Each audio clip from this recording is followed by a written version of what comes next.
नमस्कार मित्रों, स्वागत है आपका हमारे चैनल में। आज आपके समझ कैकेयी माता का चरित्र चित्रण आपकी समझ प्रस्तुत कर रही हूँ।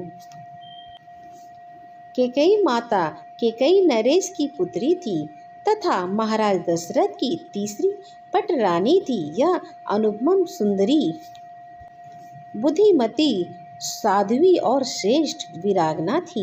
महाराज दशरथ की 3 पटरानियां थीं, कौशल्या, सुमित्रा और कैकेयी। वे इनमें से सर्वाधिक प्रेम करते थे। इन्होंने देवसुर संग्राम में महाराजा दशरथ के साथ सारथी का कार्य कर अनुपम शौर्य का परिचय दिया था और महाराजा दशरथ के प्राणों की 2 बार रक्षा की थी। यदि शंभासुर से संग्राम में महाराज के साथ महारानी कैकेयी ना होती, उनके प्राणों की रक्षा असंभव थी। महाराजा दशरथ ने अपनी प्राण रक्षा के लिए इनसे 2 वर मांगने का आग्रह किया और इन्होंने समय पर मांगने की बात कहकर टाल दिया। इनके लिए पति प्रेम के आगे संसार की सारी वस्तुएं तुच्छ थीं। रामायण महाकाव्य के अनुसार महारानी कैकेयी भगवान श्री राम से सर्वाधिक स्नेह करती थी। श्री राम के युवराज बनने जाने का संवाद सुनते ही वे आनंद मगन हो गईं। मंथरा के द्वारा यह समाचार पाते ही इन्होंने उसे अपना अमूल्य आभूषण प्रदान किया और कहा, मंथरे, तूने मुझे बड़ा ही प्रिय समाचार सुनाया है। मेरे लिए श्री राम अभिषेक के समाचार से बढ़कर दूसरा कोई समाचार नहीं हो सकता। इसके लिए तू मुझसे जो भी मांगेगी मैं अवश्य दूंगी। माता कैकेयी के पुत्र भरत थे। इसी से पता लगता है कि ये श्री राम से कितना प्रेम करती थी। इन्होंने मंथरा की विपरीत बात सुनकर उसकी जीभ खींचने की बात तक कह दी। इनके श्री राम वनगमन से निर्मित बनने का मुख्य कारण श्री राम की प्रेरणा से देव कार्य के लिए सरस्वती देवी द्वारा इनकी बुद्धि का परिवर्तन कर दिया जाना। महारानी कैकेयी ने भगवान श्री राम की लीलाओं में सहायता करने के लिए जन्म लिया था। यदि श्री राम अभिषेक हो जाता तो वन गमन के बिना श्री राम का ऋषि मुनियों को दर्शन, रावण वध, साधु परित्राण, दुष्ट विनाशक, धर्म संरक्षण आदि अवतारों के मुख्य कार्य नहीं हो पाते। इससे स्पष्ट है कि कैकेयी जी ने श्री राम की लीलाओं में सहयोग करने के लिए जन्म लिया था। इसके लिए उन्होंने चिरकालिनी, पापनी, कुलचनी आदि नामों से संबोधित किया गया। चित्रकूट में जब माता कैकेयी और राम से एकांत में मिले तब इन्होंने अपने नेत्रों में आंसू भरकर उनसे कहा, हे राम, माया से मोहित होकर मैंने बहुत बड़ा अपकर्म किया है। आप मेरी कुटिलता को क्षमा कर दे, क्योंकि साधु जन क्षमाशील होते हैं। देवताओं का कार्य सिद्ध करने के लिए आपने ही मुझसे यह कर्म करवाया है। मैंने आपको पहचान लिया है। आप देवताओं के लिए भी मन, बुद्धि और वाणी से परे हैं। भगवान श्री राम ने उनसे कहा, महाभागो, तुमने जो कहा वह मिथ्या नहीं। मेरी प्रेरणा से ही देवताओं का कार्य सिद्ध करने के लिए तुम्हारे मुख से वह शब्द निकले थे। उनमें तुम्हारा कोई दोष नहीं। अब तुम आओ, सर्वत्र आसक्ति हित मेरी भक्ति के द्वारा तुम मुक्त हो जाओगी। भगवान श्री राम के इस कथन से भी स्पष्ट हो जाता है कि कैकेयी जी श्री राम की अंतरंग भक्त और तत्व ज्ञान संपन्न और सर्व निर्दोष थी। उन्होंने सदा के लिए अपकृति का वर्णन कर श्री राम की लीलाओं में अपना विलक्षण योगदान दिया। हमारे चैनल में आज आपकी समझ भरत मिलाप का वर्णन आपके समक्ष प्रस्तुत कर रही हूँ।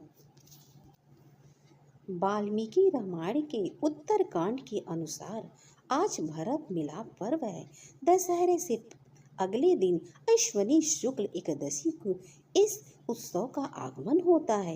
इस त्योहार को भरत मिलाप इसलिए कहा जाता है क्योंकि भगवान श्री राम 14 वर्ष वनवास के उपरांत अयोध्या लौटे थे और अपने भाई भरत से गले मिले थे। भगवान विष्णु के अवतार श्री राम ने राक्षसों का संहार करने के लिए धरती पर अवतार धारण किया। यदि वो अयोध्या के राजा बन जाते तो धरती पर दैत्य साम्राज्य का अंत कैसे होता।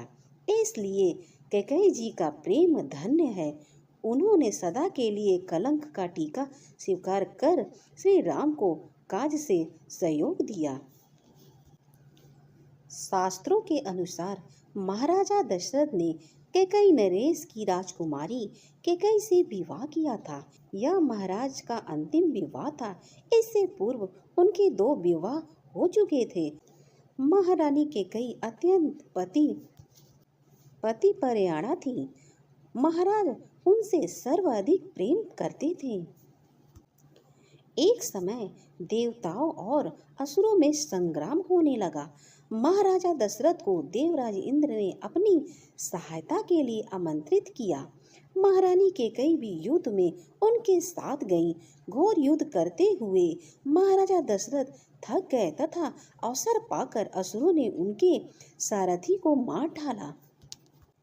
कैकेयी माता ने आगे बढ़कर रथ की लगाम को अपने मुख में ले लिया और वह धनुष चढ़कर बाणों की वर्षा करते हुए अपने पति की रक्षा करने लगी।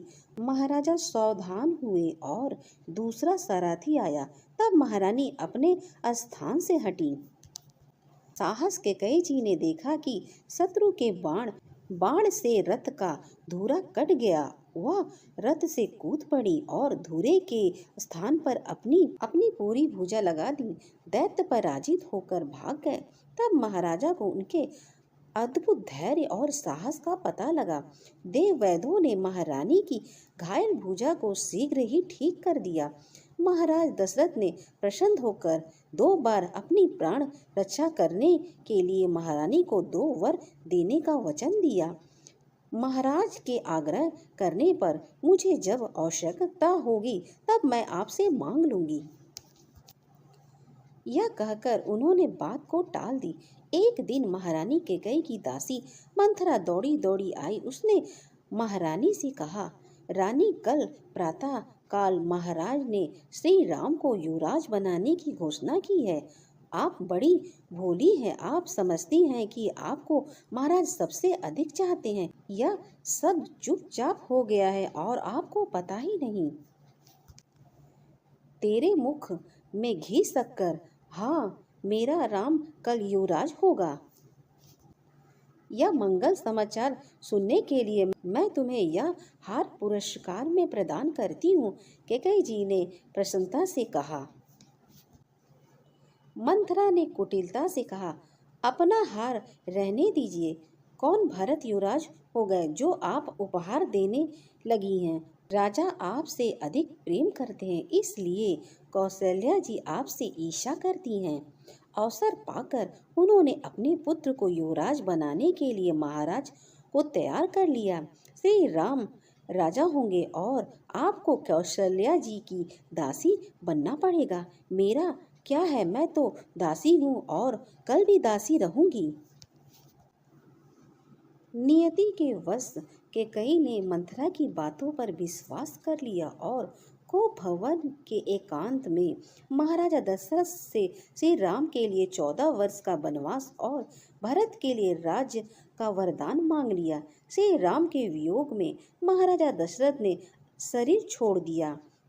कैकेयी जी के बड़े ही उत्साह से भरत के आगमन की प्रतीक्षा कर रही थी।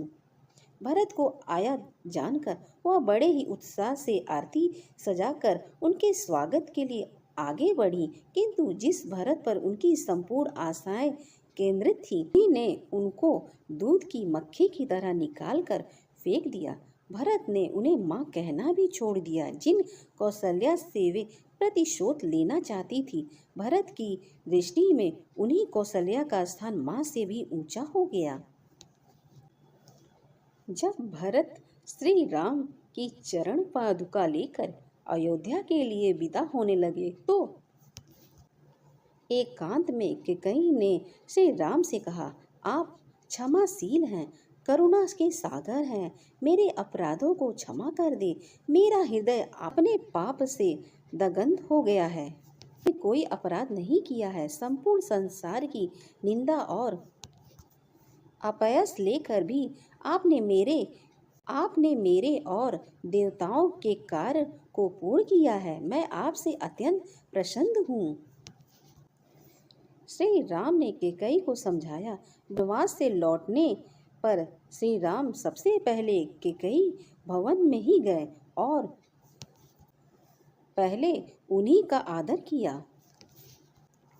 अगर मेरी वीडियो आपको अच्छी लगी तो हमारे चैनल को सब्सक्राइब करें।